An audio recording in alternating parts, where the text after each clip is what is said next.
أشهد أن لا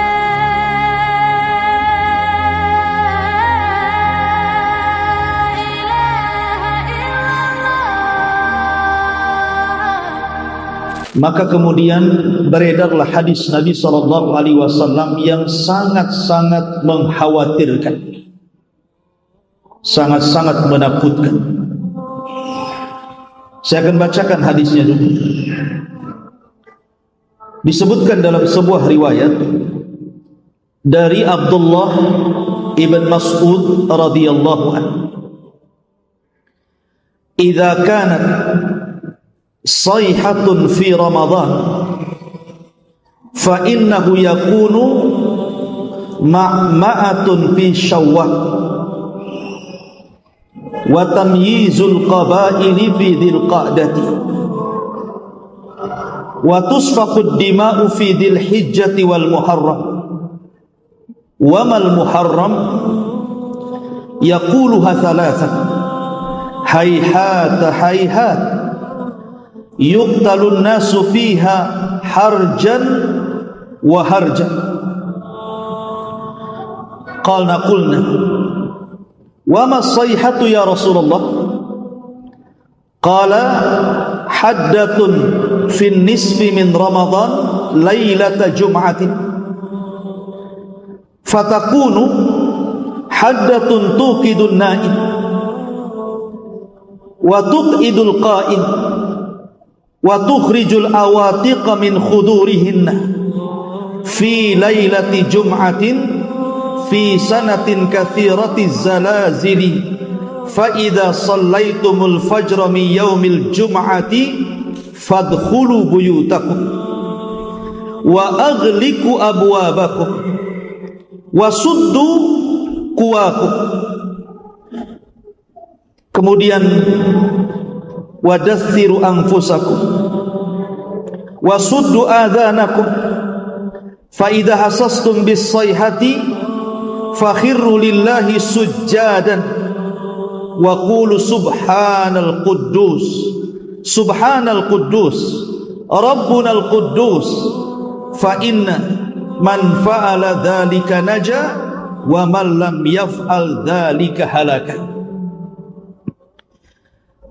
Ma'asyiral muslimin yang dimuliakan Allah Subhanahu wa taala, dari Abdullah ibnu Mas'ud, perhatikan hadis ini, ngeri kalau kita baca. Apabila terdapat suara yang sangat dahsyat di bulan Ramadan, maka akan terjadi huru hara di bulan Syawal. Akan banyak golongan manusia yang saling memisahkan diri di bulan Dzul Qa'dah. Akan terjadi pertumpahan darah di bulan Dzul Hijjah dan juga bulan Muharram. Kemudian Rasul ditanya, apa yang harus dilakukan di bulan Muharram? Orang ini bertanya 3 kali. Maka Nabi SAW bersabda, sangat disayangkan sekali saat itu manusia akan saling membunuh dan sangat kacau keadaannya. Maka kami bertanya lagi, apa suara yang dahsyat itu wahai Rasulullah yang akan terjadi di pertengahan Ramadan itu? Maka Rasul mengatakan, suara itu terjadi di pertengahan bulan Ramadan, bertepatan dengan malam Jumat, dan suara dahsyat ini akan membangunkan orang-orang yang sedang tidur, menjatuhkan orang-orang yang sedang berdiri, menjadikan para wanita-wanita terhempas dari kamar-kamar mereka.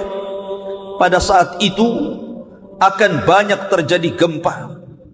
Pada saat itu cuaca yang sangat dingin akan menerpa. Hal itu apabila pertengahan bulan Ramadan di tahun itu bertepatan dengan malam Jumat. Apabila kalian melaksanakan solat subuh di hari Jumat pada pertengahan bulan Ramadan, maka masuklah kalian ke dalam rumah-rumah kalian, kuncilah pintu-pintu rumah kalian, tutuplah jendela-jendela rumah kalian, dan selimutilah diri-diri kalian, serta tutuplah telinga-telinga kalian.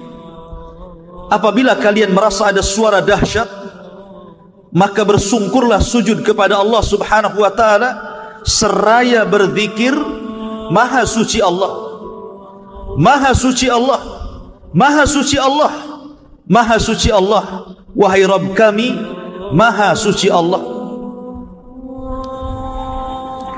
Ma'asyiral muslimin yang dimuliakan Allah Azza wa Jalla, hadis ini dijadikan sandaran oleh sebagian duat tentang akan terjadi huru-hara di tahun 2020. Dari sekarang Ramadan tinggal berapa bulan?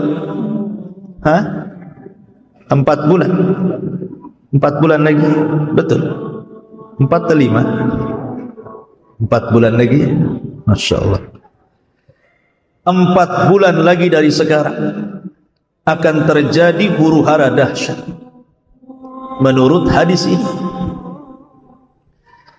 Masalahnya ikhwatu fillah muliakan Allah Azza wa Jalla, hadis ini apakah derajatnya sahih ataukah derajatnya dhaif? Kalau seandainya hadis ini sahih, maka tentu kondisinya akan mengerikan, karena akan terjadi di pertengahan bulan Ramadan itu suara yang sangat dan maha dahsyat. Karena dalam riwayat akan ada bintang berekor kemudian mengelilingi di langit, kemudian akan muncul meteor yang akan tertumpah ke permukaan bumi. Dari situ juga dijelaskan akan muncul dukhan. Selama 40 hari dukhan itu, asap tebal itu akan mengelilingi satu dunia. Dan ketika itu ilmu teknologi katanya sudah tidak akan berfungsi.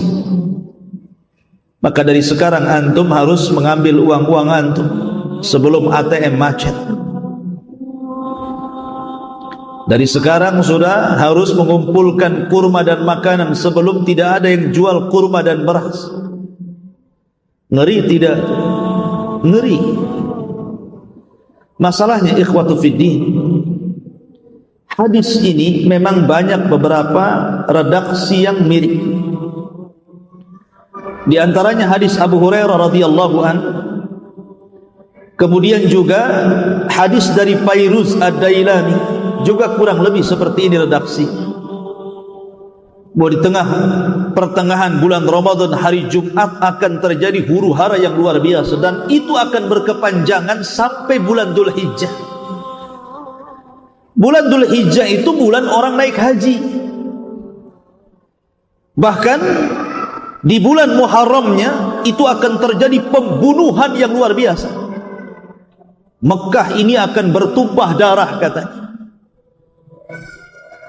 Kira-kira nih mau haji tahun ini mikir atau mikir? Ma'asyiral muslimin yang dimuliakan Allah Azza wa Jalla, hadis ini tidak benar. Disebutkan oleh Al-Imam Az-Zahabi rahimahullahu ta'ala, hadis ini adalah hadis maudhu.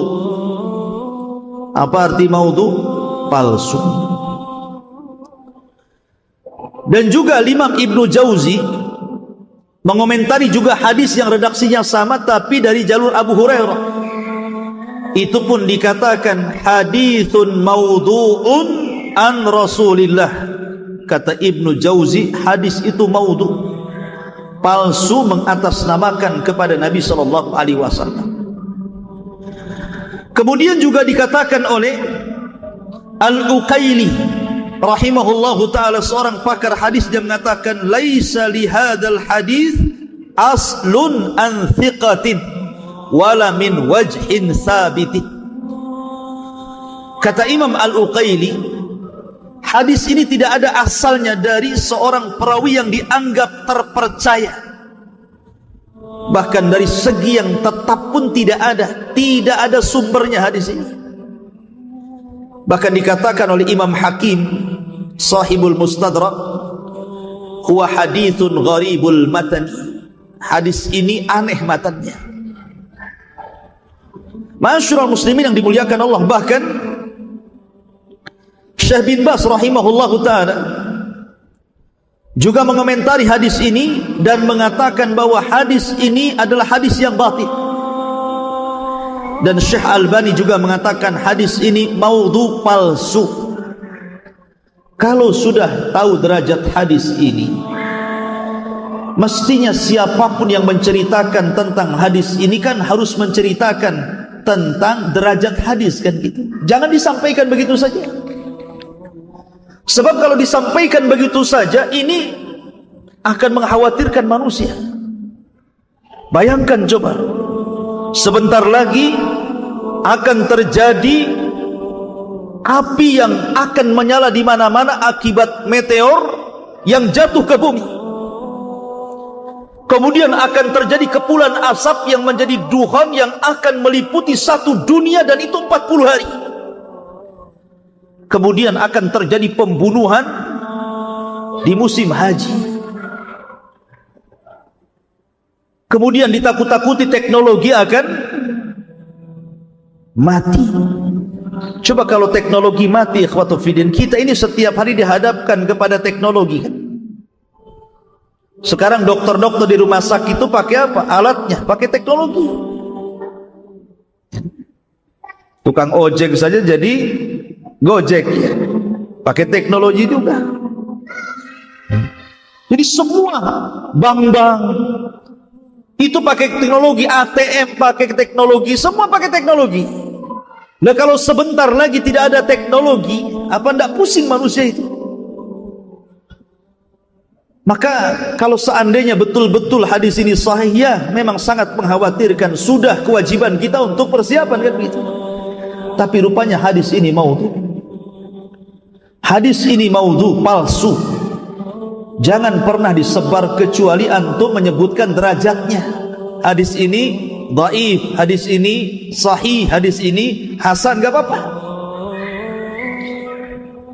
Kalau ada yang mengatakan bukankah hadis dhaif juga bisa diamalkan? Boleh diamalkan, tapi dalam masalah fadilah amal, dalam masalah keutamaan amal, bukan dalam masalah perkara gaib. Ini kan perkara gaib.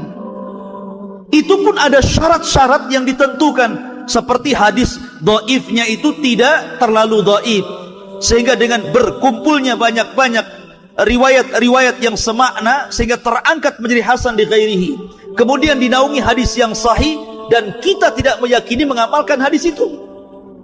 Ada syarat-syaratnya. Ini bukan fadilah amal, ini sudah masuk bab gaib ini. Ini masuk masalah akidah manusia. Jangan menakut-nakuti dengan hadis ini, karena ini bukan hadis dari Nabi SAW. Yang saya khawatirkan adalah sabda Nabi SAW, man, barang siapa, kata Rasulullah, barang siapa yang menasabkan hadis kepada Nabi SAW dengan sengaja, apa kata Rasul? Maka dipersilahkan tempat duduknya di neraka. Nabi mengatakan, man kadzaba alayya muta'ammidan, barang siapa yang berdusta kepadaku dengan sengaja. Dia tahu hadis ini dhaif tapi disebarkan. Falyatabawa maq'adahu minan nar, silahkan seret tempat duduknya, masukkan ke dalam neraka. Karena berdusta kepada Rasul itu berbeda dengan berdusta kepada sesama kalian. Kata Rasul, al-kadhibu alayya laisa kakadzibin ala ahad. Berdusta atas namaku itu berbeda dengan berdusta kepada sesama kalian. Karena man kadzaba alayya muta'ammidan fal yatabawwa maq'adahu minan nar. Siapa yang berdusta kepadaku secara sengaja, silahkan tempat duduknya di neraka. Ma'asyiral muslimin, sering saya katakan, terkadang ada orang yang memprediksi dekatnya kiamat itu dengan beberapa hal.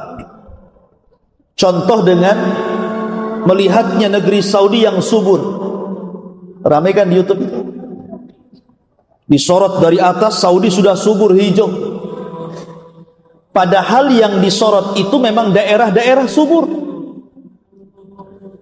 Contoh di daerah Taif, kalau Anda pernah di Saudi, kayak saya pernah hidup di Yaman, pernah belajar di Yaman. Saya pernah belajar di daerah Ib. Ib itu termasuk Thalajatul Yaman, daerah yang paling dingin di Yaman itu. Itu hijau. Di situ banyak kebun-kebun kot,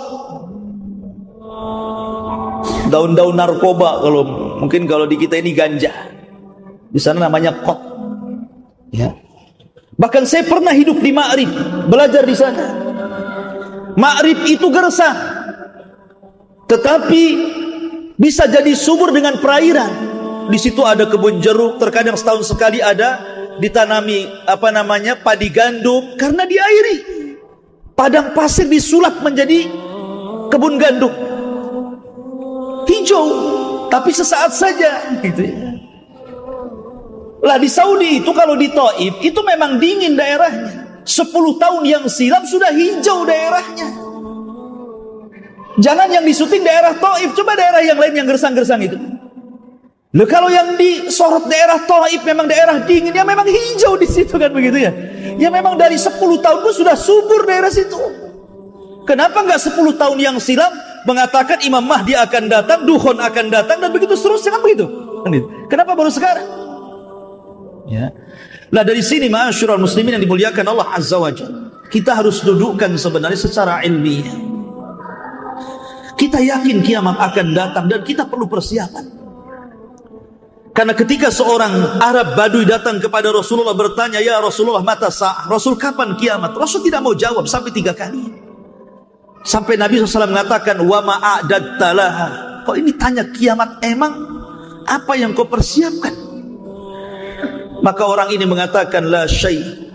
Aku tidak mempersiapkan apapun, walakinni uhibbullaha war rasul. Tapi aku punya modal, aku ini sangat cinta dengan Allah dan Rasulnya. Kata Rasulullah, "Anta ma'aman ahbabta." Kalau begitu engkau akan bersama idola. Sejak zaman dulu orang itu bertanya kepada para nabi tentang mata sa'ah, kapan kiamat. Nabi Nuh alaihi salatu wasalam ditanya oleh kaumnya, "Ya Nuh, kapan kiamat?" Nabi Ibrahim alaihi salatu wasalam ditanya oleh kaumnya, "Ya Ibrahim, kapan kiamat?" Nabi Musa ditanya oleh kaumnya, "Ya Musa, kapan kiamat?" Nabi Isa juga sama ditanya kaumnya, "Kapan kiamat?" Termasuk Rasul disibukkan oleh sebagian para sahabat tentang pertanyaan kapan kiamat. Semua dari dulu bertanya soal itu. Tapi kan gak kiamat-kiamat. Sebagaimana Nabi SAW ditanya langsung oleh malaikat Jibril lagi yang tanya, "Ya Muhammad, mata sa'ah?" Wahai Muhammad, kapan kiamat? Rasul mengatakan, "Mal mas'ulu anha bi'a'lam minas sa'il." Orang yang ditanya tidak lebih paham daripada orang yang bertanya. Artinya saya dan engkau itu tidak tahu kapan kiamat. Sudah dekatkah dia? Masih jauhkah dia? Wallahu a'lam. Itu urusan Allah. Tapi kalau terlalu jauh memprediksi, apalagi bersandar kepada hadis-hadis palsu, kemudian sampai tidak dijelaskan derajatnya hadis ini membahayakan. Karena memprediksi sesuatu yang tidak ada. Baik, kita akan masuk kepada dukhon, karena hadis ini juga berkaitan dengan dukhon, asap yang tebal yang akan meliputi selama 40 hari bukan hanya satu Indonesia, satu dunia. Dan dukhon ini sangat membahayakan. Kalau bagi orang yang beriman sih, paling tinggi ngirup dukhon itu paling pilek, ya pusing-pusing sedikit. Tapi bagi orang kafir, kalau dia hirup dukhon itu akan keluar dari telinganya, asap itu akan keluar dari matanya, asap itu akan keluar dari hidungnya, asap itu akan keluar dari duburnya. Bahkan saking panasnya akan membakar kepalanya. Nanti saya akan sebutkan riwayat-riwayatnya.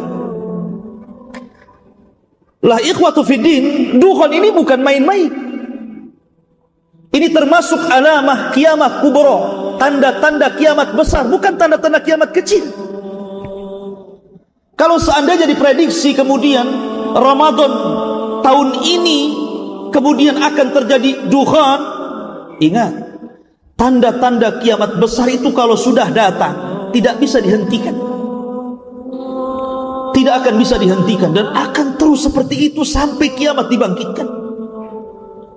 Ma'asyiral muslimin yang dimuliakan Allah Subhanahu wa taala, pembahasan kita fokus kepada dukhan dan apakah tartib tanda-tanda kiamat itu sebagaimana yang masyhur banyak kemudian diceritakan di YouTube ataupun oleh sebagian ustaz diceritakan bahwa tanda-tanda kiamat besar yang pertama itu dukhan, kemudian Dajjal, kemudian turunnya Isa, dan begitu seterusnya.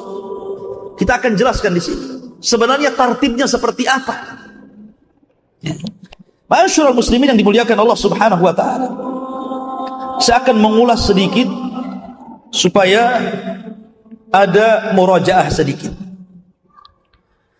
Sebagaimana tanda-tanda yang kita paham bahwa tanda-tanda kiamat itu terbagi menjadi berapa waktu kemarin di Jabal Arafah?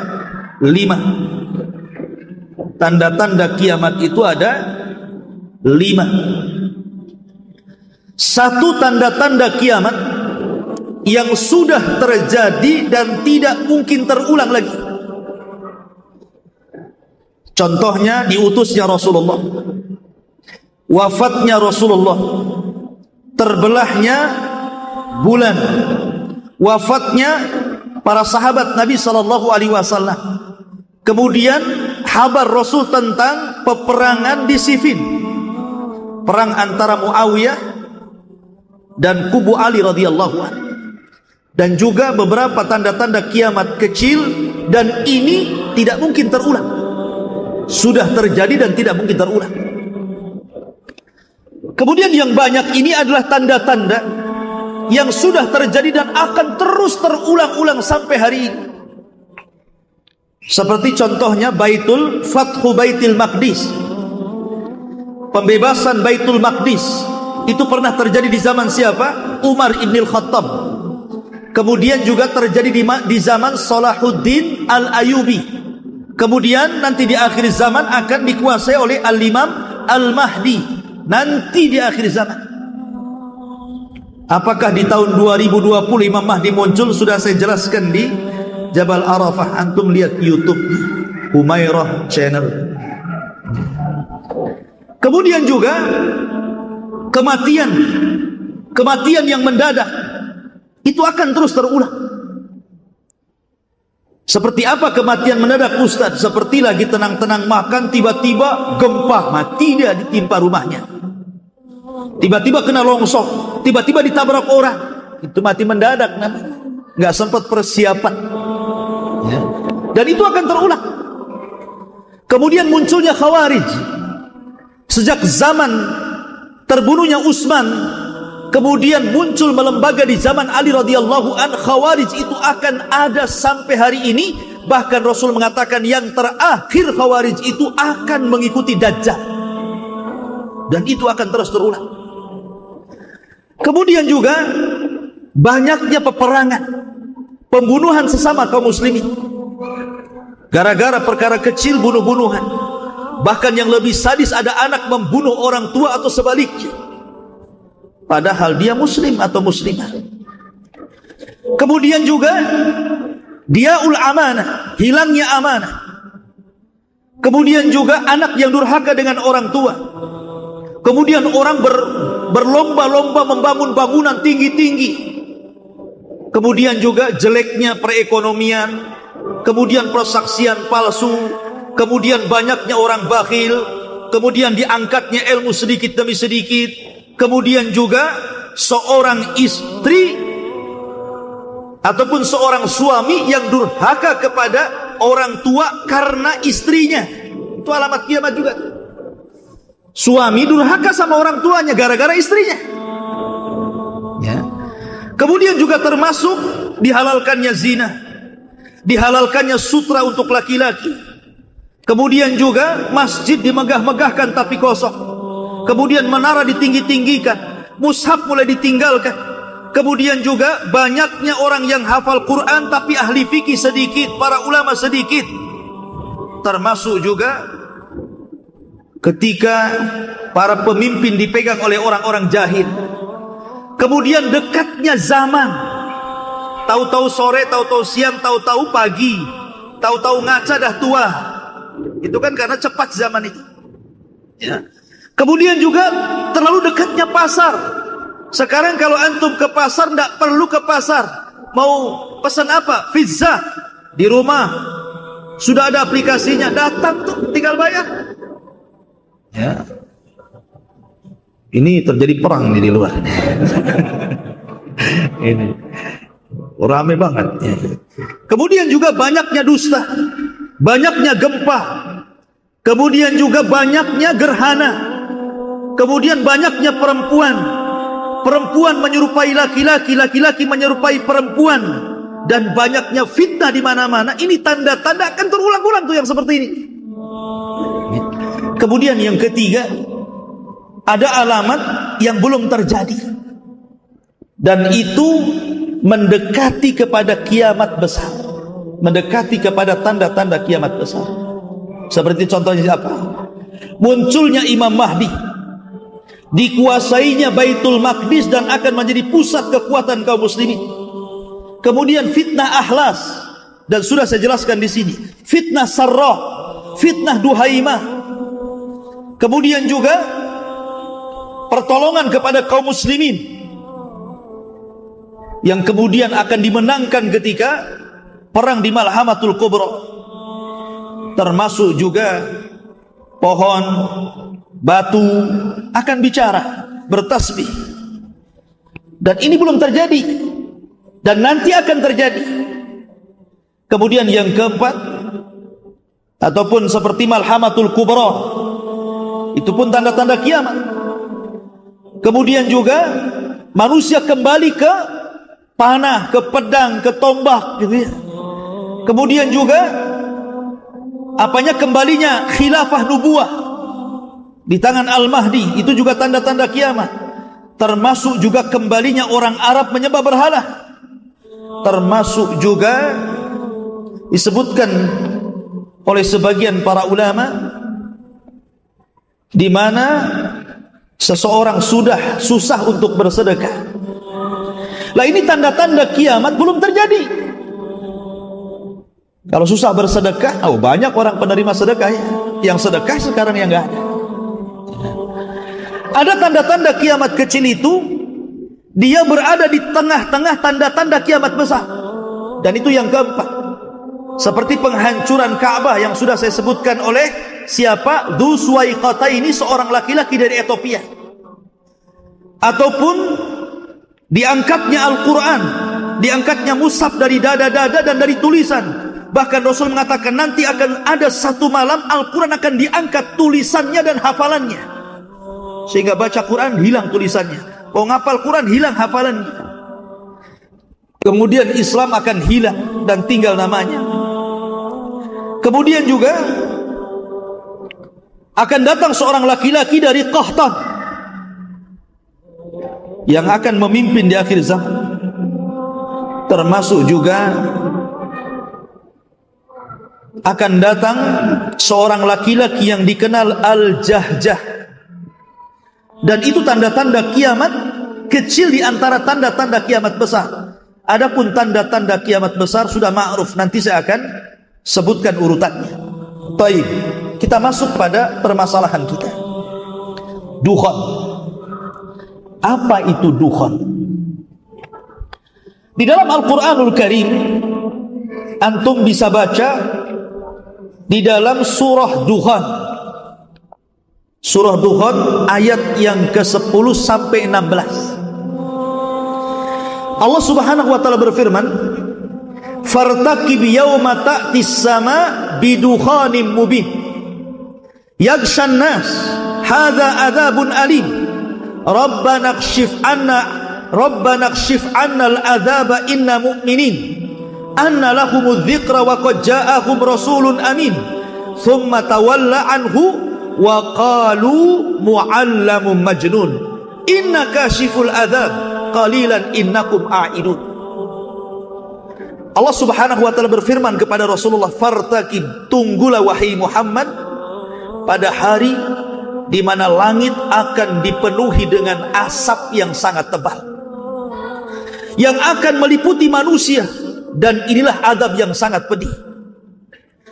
Kemudian mereka pun berdoa agar azab itu dihilangkan. Ya Rabb, hilangkan azab itu dari kami dan kami akan beriman. Kemudian Allah mengatakan, anna lahumudz dzikra wa qad ja'ahum rasulun amin.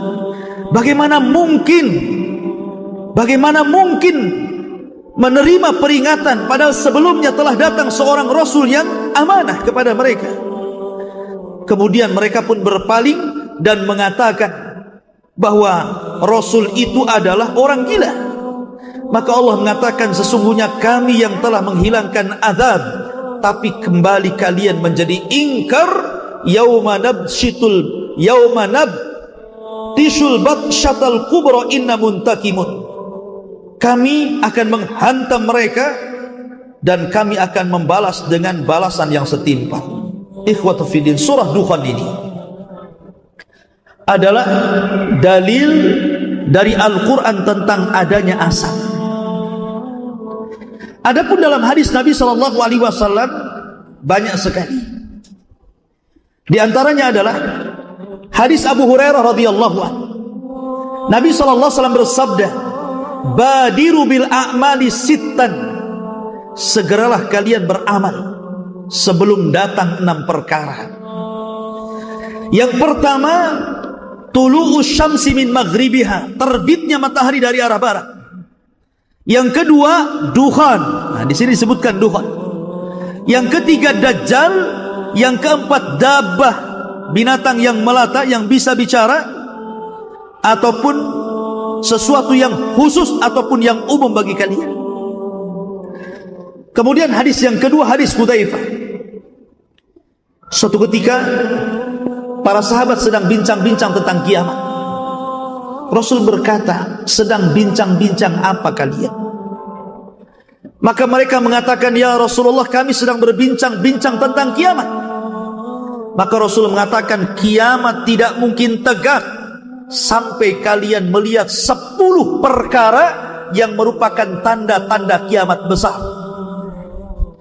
Kemudian disebutkan yang pertama dukhan, yang kedua dajjal, yang ketiga dabbah, yang keempat terbitnya matahari dari barat, yang kelima turunnya Isa bin Maryam, yang keenam Ya'juj dan Ma'juj, yang ke-7 terjadi gempa dari arah timur, terjadi gempa dari arah barat, terjadi gempa di Jazirah Arab, dan yang terakhir yang ke-10 manusia akan digiring oleh api yang berasal dari negeri Hijaz ataupun Aden Yaman. Ini 10 tanda-tanda kiamat besar. Nanti saya akan sebutkan tertibnya. Jadi dalam hadis Hudzaifah ini ada 10 perkara. Pertama dukhan, yang kedua dajjal, yang ketiga dabbah, yang keempat tulu'us syamsi min maghribiha, terbitnya matahari dari arah barat, yang kelima turunnya Isa bin Maryam, kemudian yang keenam Ya'juj dan Ma'juj, yang ketujuh gempa dari arah timur, yang kedelapan gempa dari arah barat, yang kesembilan gempa di Jazirah Arab, dan yang ke-10 keluarnya api yang menggiring manusia ke tempat berkumpulnya mereka di Syam. Itu namanya tanda-tanda kiamat besar. Ada 10 ini. Kemudian juga disebutkan dalam hadis yang lain, hadis yang dikeluarkan Imam Ibnu Jarir dan At-Tabarani dengan sanad yang baik, inna rabbakum anzarakum salasa, Rabb kalian telah memberikan peringatan kepada kalian tentang 3 perkara. Yang pertama, dukhan, yang akan mengambil seorang mukmin seperti pilek, tetapi ya'khudul kafir. Kalau sampai kemudian dukhan ini mengenai orang kafir, fayantafihu, kemudian dihirup dia, yakhruj min kulli masma'in minhu, maka akan keluar asap dari telinga-telinga mereka. Dalam riwayat dari hidung mereka, dari mata mereka, bahkan dalam riwayat dari dubur mereka. Bahkan dalam riwayat bahwa apabila asap itu melanda mereka, maka kepala-kepala mereka akan terbakar. Sampai sedemikian. Dan tidak perlu saya sebutkan semua hadis-hadisnya. Kemudian sekarang apa sih dukhon itu? Apa sih makna dukhon itu? Dukhon itu dalam bahasa Arab artinya adalah kalau ada kayu yang dibakar kemudian asap yang mengepul ke atas, itu namanya dukhon. Makanya orang yang merokok disebut tadkhin. Dilarang merokok artinya mamnu'ut tadkhin. Ya. Itu secara bahasa. Ataupun orang Arab mengatakan kalau ada debu yang naik ke langit, maka mereka mengistilahkan dengan kalimat dukhon. Itu secara bahasa. Dan Nabi SAW bersabda dalam sebuah hadis dari Ibnu Mas'ud radhiyallahu an, khamsun qad madaina. Kata Abdullah bin Mas'ud radhiyallahu an, 5 perkara sudah berlalu dari kita. Yang pertama al-lizam, yang kedua ar-rum, yang ketiga batsyah, yang keempat al-qamar, dan yang kelima dukhon. Pertama lizam, artinya lizam itu kehancuran bagi orang-orang kafir di Badar. Dan Allah mengatakan faqad kadzabtum fasawfa yakunu lizama. Kemudian yang kedua Rum, maksudnya adalah Romawi yang mengalahkan Persia, yang sebelumnya Persia mengalahkan Romawi.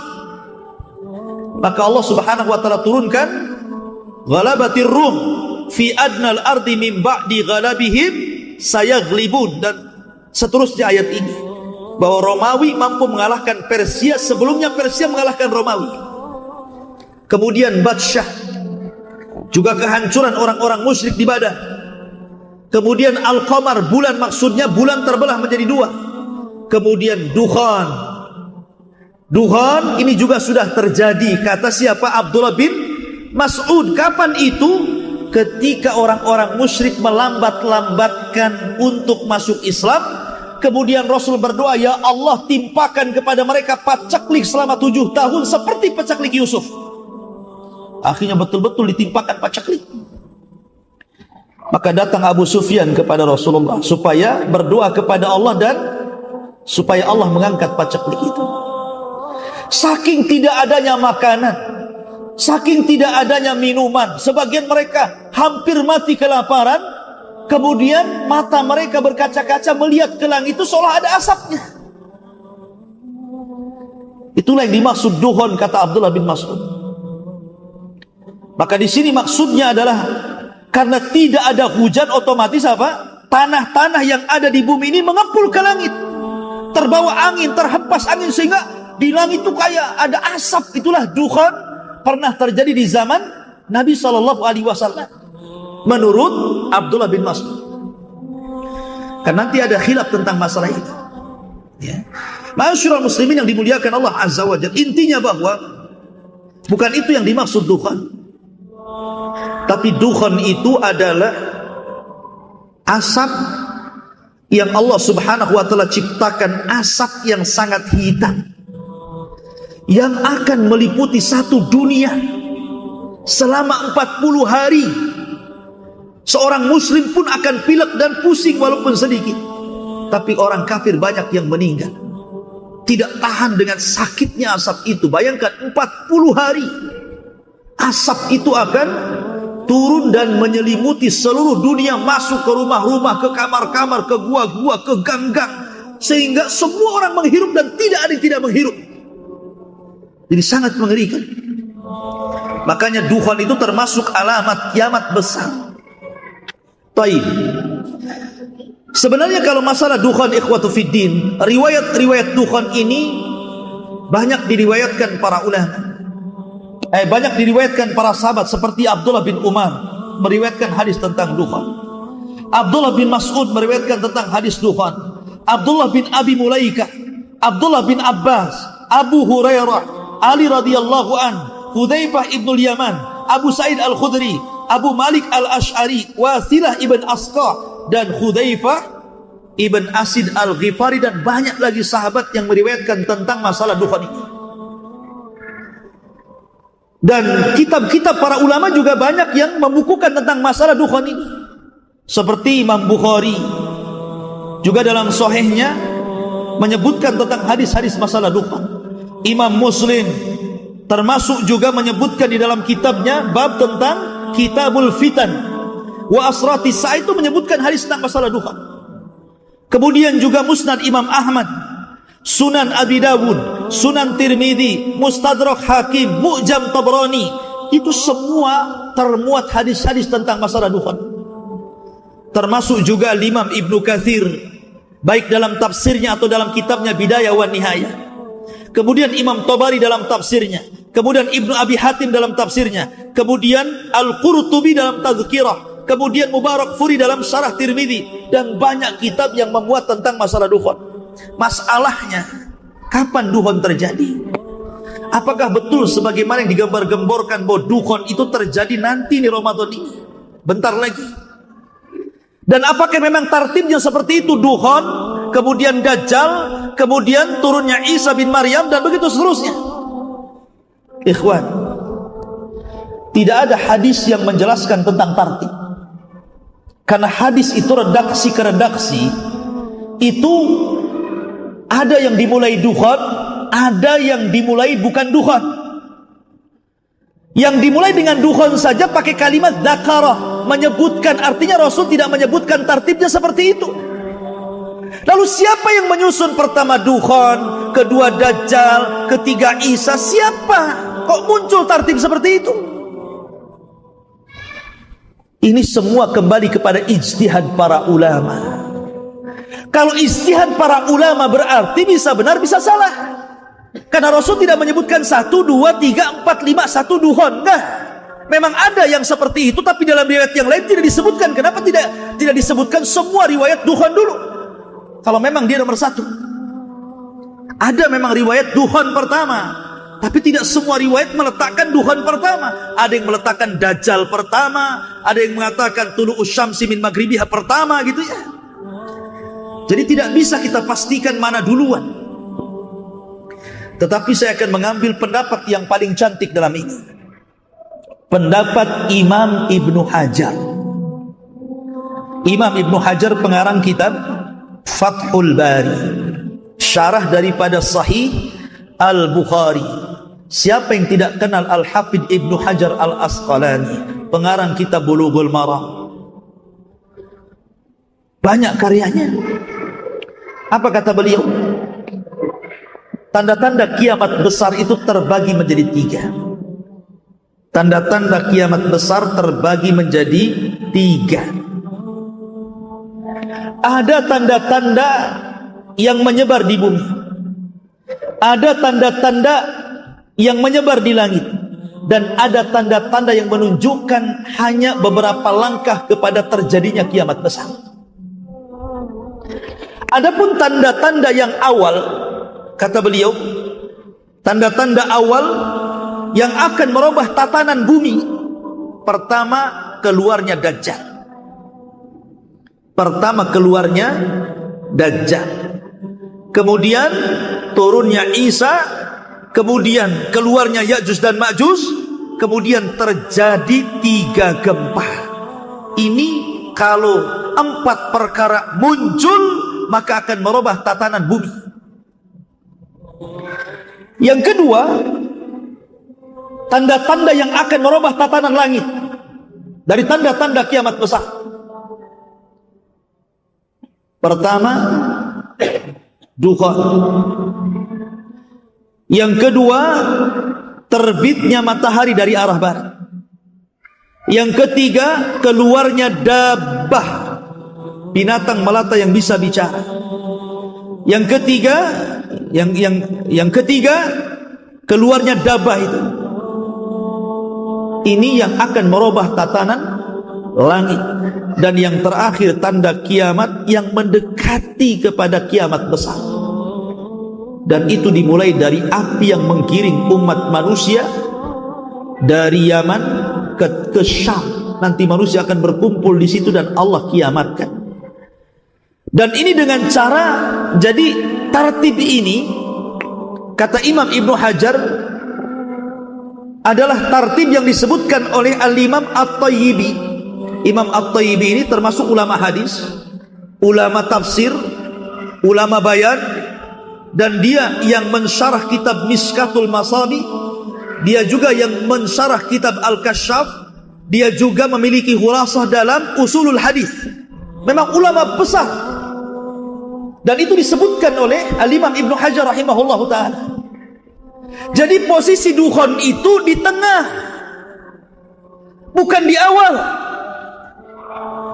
Jadi kalau kita urut, Dajjal dulu, kemudian turunnya Isa, kemudian keluarnya Ya'juj dan Ma'juj, kemudian gempa dari arah barat, gempa dari arah timur, gempa dari Jazirah Arab, baru kemudian dukhon.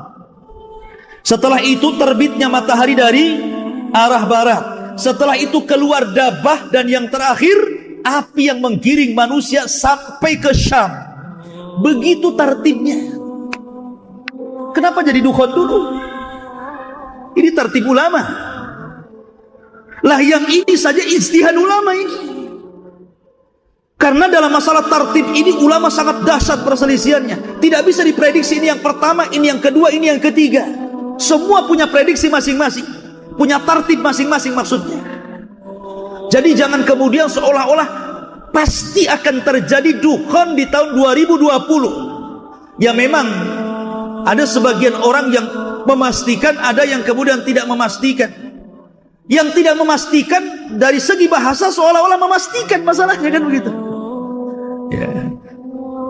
Bahasa retorikanya itu seolah-olah memastikan, padahal dia sudah ngomong, ya mudah-mudahan prediksi dia salah, tapi habis itu kemudian menakut-nakuti manusia.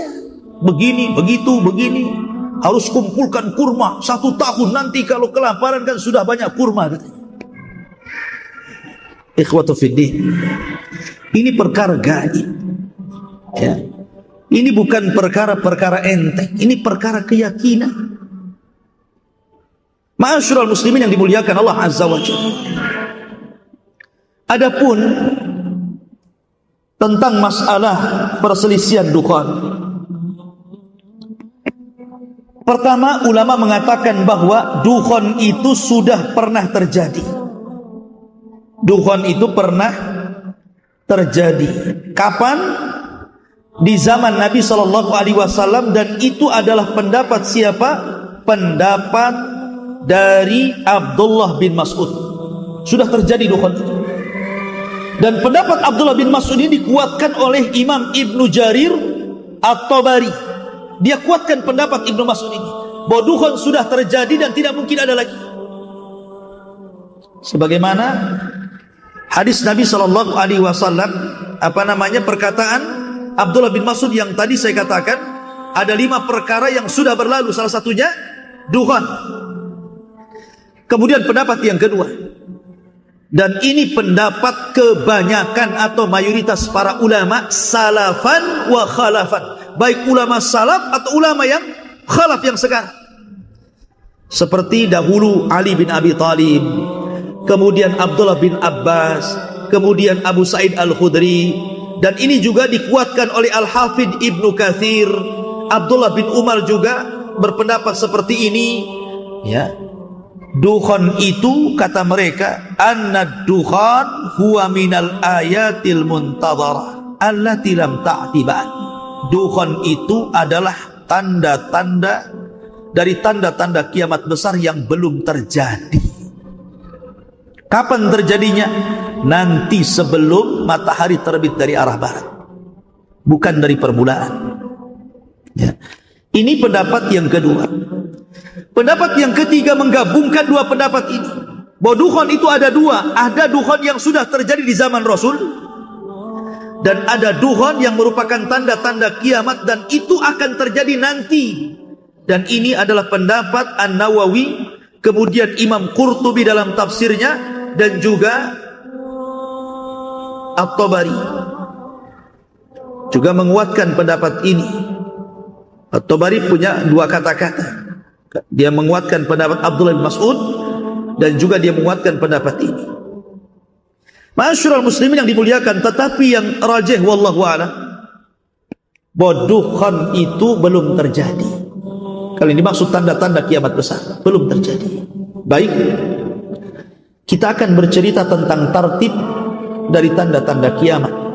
Pertama, tanda-tanda kiamat dimulai dari munculnya Dajjal. Tidak ada satupun nabi melainkan pasti akan memperingatkan umatnya akan kemunculan Dajjal. Karena fitnah Dajjal ini fitnah yang bukan fitnah biasa, tapi fitnah luar biasa. Memfitnah setiap agama manusia. Awalnya mengaku nabi dan akhirnya mengaku Tuhan. Dan sebagian besar manusia menjadi pengikut Dajjal, terutama kaum wanita. Bagaimana tidak? Sebelum kedatangan Dajjal akan terjadi 3 tahun kekeringan. Langit ditahan sepertiganya, bumi pun ditahan sepertiganya, tidak tumbuh. Tahun kedua, langit ditahan 2/3-nya, bumi pun ditahan 2/3-nya, tidak tumbuh sehingga kering kelontang. Kemudian yang ketiga, tahun ketiga, seluruh langit ditahan dan bumi pun ditahan, semuanya tidak tumbuh. Manusia kelaparan. Disitulah Dajjal muncul. Kemudian Dajjal akan datang kepada sebuah perkampungan yang sudah hancur ekonominya, sudah tidak bisa lagi ditanami kebun dan ladangnya, tidak ada makanan yang akan dimakannya. Kata Dajjal, kalau kalian beriman kepadaku, kusuburkan tanah kalian, kugemukkan hewan-hewan kalian, kuberikan kalian pembendaharaan yang ada dalam bumi. Mau apa? Emas, perak, jamrud. Gimana orang tidak kufur saat seperti itu? Jangankan saat-saat seperti itu, ada gempa tsunami saja, datang orang Nasrani, datang orang yang hendak mengurtadkan orang, hanya diberikan 1 karung beras, 1 pakaian, suruh murtad mau kadang-kadang. Ini jelas-jelas ini kondisinya kan begitu ya. Ya pasti akan menyangka Dajjal itu Tuhan. Kata Dajjal hujan, hujan. Kata Dajjal tumbuh, tumbuh. Kata Dajjal keluar emas, keluar emas. Nah, kan itu. Kalian ingin berjumpa dengan bapak dan ibu kalian yang sudah meninggal? Dajjal tinggal mengatakan kepada kuburannya, hiduplah kalian. Hidup tuh bapak kita, ibu kita, saudara kita, anak kita yang kita cintai. Tapi hakikatnya bukan mereka, itu syaitan yang tasyakul, menyerupai keluarga kita, kemudian mengatakan, nah ikutilah orang ini, dia Tuhan kita. Jadi banyak orang yang ikut Dajjal. Dari sinilah kenapa kita disuruh berlindung dari Dajjal. Setiap kita sholat, di penghujung sholat kita sebelum salam, kita berlindung dari fitnah Dajjal. Setiap hari Jumat kita disuruh membaca awal atau akhir 10 surah Al-Kahfi dalam rangka perlindungan Dajjal.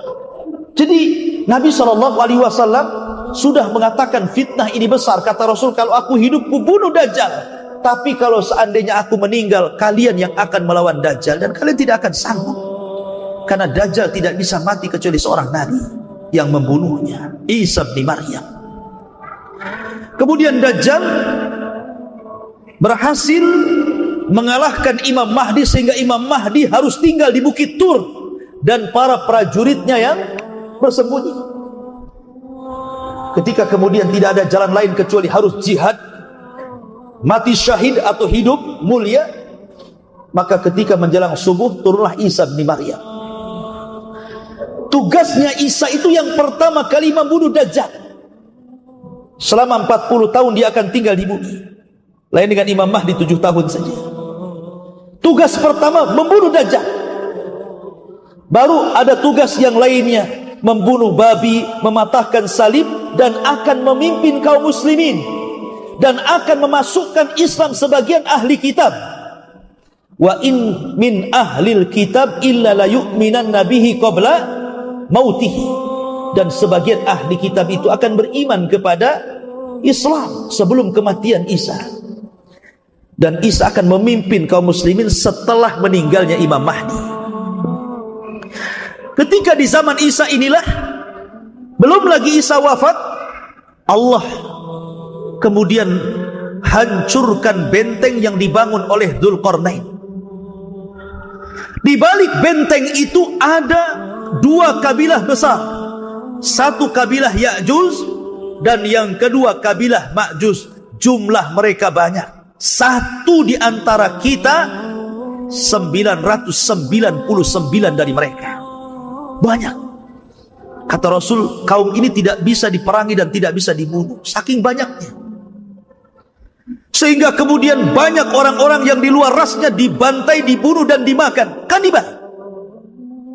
Sampai merasa bahwa dia sudah membunuh di luar rasnya. Tidak ada satupun hidup.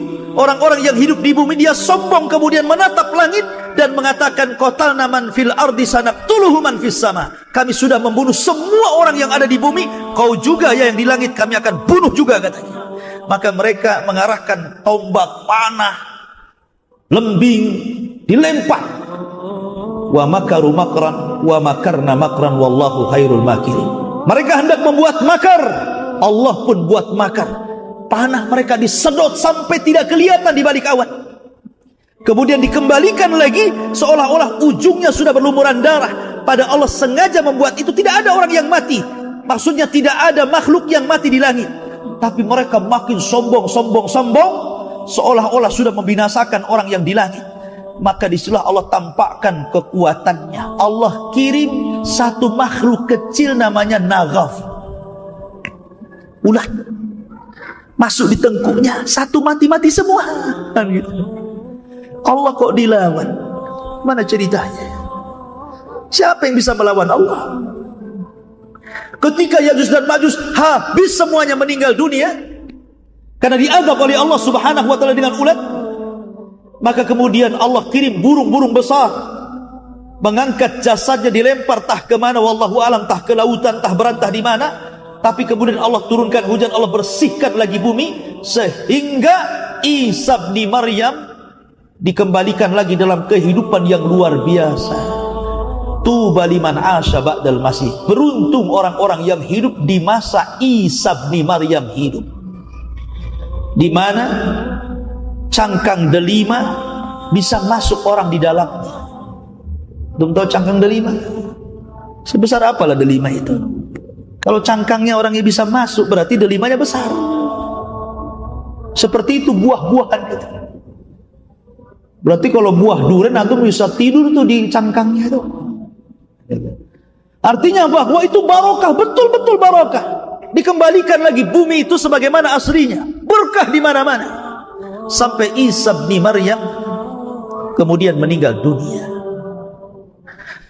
Setelah Isa bin Maryam kemudian meninggal dunia, maka kemudian manusia kembali, sebagian mereka kufur dan sebagian mereka tetap beriman. Lah ketika itu orang dihebohkan karena di daerah yang sangat jauh nun di sana, di daerah barat, Hashfun bil Masjid, di daerah timur, rupanya Allah Subhanahu wa taala kirim gempa, bukan hanya menghancurkan satu desa. Kayak Lombok itu kan satu kabupaten tuh, jadi bubur tuh. Ini bisa menghancurkan satu negara. Dari timur terdengar ada gempa satu negara rata. Maka orang pun heboh dengan berita tentang ada gempa yang bisa menghancurkan negara-negara. Baru saja mereka mendengar di arah timur itu terjadi gempa yang dahsyat, dari barat pula mereka mendengar bahwa sama di barat juga terjadi gempa hebat sehingga menghancurkan negara-negara. Setelah itu rupanya di Jazirah Arab pun terjadi gempa di mana-mana, satu dunia, sehingga orang kemudian kesulitan tempat tinggal, kesulitan ekonomi, keadaan mereka miskin. Mulailah kemudian mereka semakin jauh, maka sebagian mereka semakin kufur, tapi ada juga yang masih istiqamah di situ. Maka dalam kondisi seperti itu, tiba-tiba Allah mengingatkan mereka agar mereka tobat. Fartaqib yauma ta'tis sama' bidukhanin mubin. Disinilah letak dukhan. bukan di awal. Di sini letak dukhan. Allah tiba-tiba mengirimkan dukhan. Satu dunia gelap dengan asap. Asap ini masuk ke rumah, ke gang, ke gua, ke jalan. Tidak ada satupun kecuali menghirup dukhan. Setiap hari banyak orang yang meninggal gara-gara menghirup dukhan ini. Ma'asyiral muslimin yang dimuliakan Allah subhanahu wa ta'ala, akhirnya mereka pun mulai sadar mereka sudah jauh dari Allah azza wa jalla. Mereka berdoa, Rabbana kshif anna al-adhab inna mu'minun. Ya Allah, ini orang-orang yang ahli maksiat ini berdoa, ya Allah, angkatlah azab ini, angkatlah asap ini, kami berjanji akan beriman. Ya. Akhirnya Allah subhanahu wa ta'ala pun mengangkat azab itu. Hanya 40 hari saja dukhan itu, tapi sudah banyak orang mati, sudah banyak terbakar kepalanya, terpanggang seperti kepala ikan. Ya. Maka ketika dukhan, sebenarnya dukhan itu alamat terakhir bagi orang yang ingin bertobat. Karena setelah ini akan muncul alamat di mana orang sudah tidak diterima lagi tobatnya. Harusnya ketika dukhan itu dihilangkan Allah subhanahu wa ta'ala, yang tadinya berzina berhenti berzina, yang tadinya minum khamar berhenti minum khamar, yang tadinya nyembah berhala, berhalanya dibuang, bertobat kepada Allah subhanahu wa ta'ala. Setelah hilang azabnya, kufur lagi sebagian orang itu. Maka ketika di malam hari yang sangat dingin, semua manusia tidur. Ketika datang di waktu subuh, orang-orang yang beriman bangun sebagaimana kebiasaan mereka sholat subuh. Tapi orang-orang kafir munafik terlelap tidur. Baru mereka terbangun di jam-jam yang sudah lewat sholat subuh. Tapi langit masih gelap, seperti gerhana matahari total. Ditunggu sampai duhur, tidak ada juga matahari muncul. Ditunggu sampai asar, tidak muncul juga. Ditunggu sampai maghrib, tiba-tiba matahari harusnya tenggelam, tiba-tiba muncul dari arah barat. Di sini Allah subhanahu wa ta'ala menutup pintu tobat. Yauma ya'ti ba'du ayati rabbi, pada hari di mana nanti akan datang tanda-tanda kuasa Allah subhanahu wa ta'ala, maka tidak akan bermanfaat lagi. La yanfa'u nafsun iman, maka jiwa tidak lagi bermanfaat keimanan sama sekali. Baik yang sebelumnya tidak beriman atau sudah beriman tapi belum beramal soleh, kata Allah, tidak bermanfaat lagi. Kalau sudah terbit matahari dan ada yang mengatakan 1 hari, ada yang mengatakan 2 hari, ada yang mengatakan 3 hari, maka semua manusia menangis. Kenapa menangis? Para dai berhenti berdakwah, para ustadz berhenti mengajar, orang-orang yang minum khamar berhenti mabuk, orang yang berzina berhenti berzina. Karena mereka tahu apapun yang mereka lakukan, sekalipun mereka tobatan nasuha sesuai dengan syarat-syarat tobat, tidak bermanfaat keimanan mereka di hadapan Allah. Ketika itulah selang 1-2 hari muncul binatang yang disebut dengan dabatun minal ard, binatang besar, dalam hadis dhaif membawa tongkat dan stempel Sulaiman, tongkat Nabi Musa dan stempel Sulaiman. Kalau tongkat Nabi Musa dipukulkan kepada orang kafir, di hidungnya gosong dia. Kalau stempel Sulaiman di stempel di dahinya, bercahaya dia. Hadis ini dhaif. Ya. Kemudian setelah itu manusia terbedakan mana mukmin mana kafir. Quran diangkat, Islam tinggal namanya. Tidak ada yang mengenal syariat Islam, tidak sholat, tidak zakat. Mereka mengucapkan la ilaha illallah pun karena mendengar bapak moyang mereka mengucapkan kalimat itu. Ketika sudah tidak ada sholat, tidak ada haji, tidak ada apa-apa, apa yang diharapkan di dunia ini? Maka setelah itu apa yang terjadi? Maka tiba-tiba Allah kirim api dari arah Aden atau Hijaz, yang kalau di malam hari api terdiam, Tapi di siang hari api itu menggiring sampai manusia tepat berdiri semua di padang yang disebut dengan Syam. Syam, negeri di mana manusia akan berkumpul di situ. Ketika itulah Rasul mengatakan, la taqumus sa'ah illa ala syiraril khalqi. Tidak tegak hari kiamat kecuali akan ditimpakan kepada manusia yang paling buruk. Karena sebelum ini terjadi, Allah akan kirimkan angin. Angin yang sangat dingin yang akan menerpa ketiak-ketiak orang-orang yang walaupun dalam hatinya memiliki sebiji dzarah keimanan, meninggal. Sehingga orang-orang yang beriman tidak pernah merasakan tiupan sangkakala pertama Israfil. Yang akan merasakan tiupan sangkakala Israfil itu adalah orang-orang kafir. Dan yang pertama kali mendengar tiupan itu adalah seorang laki-laki yang sedang memperbaiki bak minum untuk untanya. Tiba-tiba jatuh mati, disusul dengan orang yang di pasar, di jalan-jalan, kemudian di rumah-rumah. Bayangkan satu malaikat, kekuatannya sama, bahkan melebihi seluruh manusia dan seluruh jin. Kalau seluruh manusia dikumpulkan, dihidupkan kembali, seluruh jin dihidupkan kembali, kemudian kekuatan mereka dibandingkan dengan satu malaikat Israfil, maka malaikat Israfil jauh lebih kuat daripada kekuatan seluruh manusia dan jin. Sekali tiup, hancur, mati semua manusia, bahkan malaikat. Makanya Nabi SAW pernah tidak enak minum, tidak enak makan. Ditanya, kenapa Rasul? Kata Rasul, bagaimana aku akan enak makan, tidur, sementara aku memikirkan Israfil sudah siap meniupkan trompetnya, memandang matanya ke arah, siap diperintah Allah Subhanahu wa ta'ala. Al-qari'atu mal-qari'ah, wa ma adraka mal-qari'ah, yauma yakunun nasu kal farashil mabsus. Dan itu masuk kepada kiamat. Intinya bahwa tidak benar kalau dukhon itu akan terjadi di bulan Ramadan ini. Wallahu a'lam. Karena jelas hadisnya juga maudhu, palsu. Kemudian tartib ulama juga, ada yang mengatakan di awal, ada yang mengatakan di tengah, ada yang mengatakan di akhir. Wallahu a'lam. Ini ijtihad para ulama. Sehingga kita tidak bisa memastikan bahwa tahun ini akan terjadi dukhon yang maha dahsyat. Hati-hati, hati-hati. Persiapkan.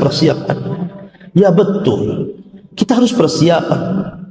Karena kiamat bagi kita itu bukan menunggu kiamat besar, bukan, tapi kematian. Kata Nabi SAW, idza mata ahadukum faqad qamat qiyamatu. Kalau seandainya meninggal salah seorang di antara kalian, berarti tegaklah kiamat untuk kalian.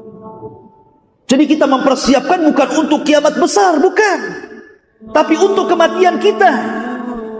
Wa ma tadri nafsum bi ayyi ardin tamut. Kita tidak tahu meninggal di mana, tapi kematian sebuah kepastian. Idza jaa ajaluhu la yastakhiruna sa'atan wa la yastaqdimun. Kalau ajal datang, tidak akan nunggu-nunggu. Ya. Dan setiap orang mati berarti tegaklah kiamatnya. Karena kita tahu kita akan mati, itulah makanya kita persiapan. Makanya Rasul mengatakan, al-kayyisu man dana nafsa wa amila lima ba'dal maut. Orang yang cerdas itu adalah orang yang introspeksi diri dan mempersiapkan bekal untuk sebelum kematian. Itu orang cerdas namanya. Ya. Bukan sibuk kita kumpulkan makanan untuk makan 1 tahun. Kita kumpulkan uang-uang kalian pakai emas, kita kumpulkan 1 tahun, nanti nggak ada uang lagi. Bukan. Persiapan kita ini adalah takwa. Wa tazawwadu fa inna khaira zadit taqwa. Persiapkanlah, dan sebaik-baik persiapanlah takwallahi azza wa jalla. Ini yang kita siapkan, takwa ini. Karena belum tentu. Ya, karena ada saja ya, nanti ini diupload di YouTube, nanti macam-macam tuh,